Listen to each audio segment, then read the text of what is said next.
ng show, magastos, at saka ang hirap talaga mag-coordinate.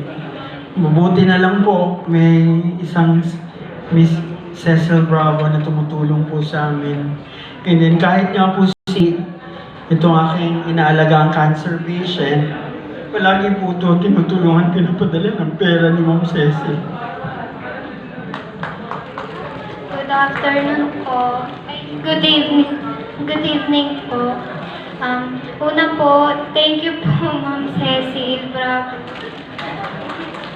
sa patuloy na pagtulong po at nagpapasalamat din po ako kay Sir Richard Inyola po at sa malaking bagay na po yung binibigay niyo para po sa pagpapagamot ko.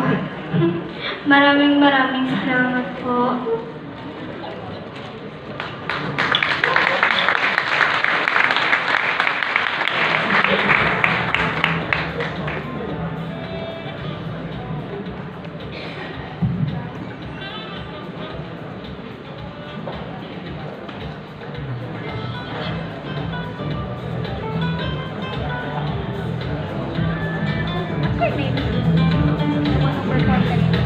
So again, ladies and gentlemen, let's give a big hand to our Gawad Boston Rizal Legacy Award, Ma'am Cecil Bravo. Palakpakan po natin, ladies and gentlemen.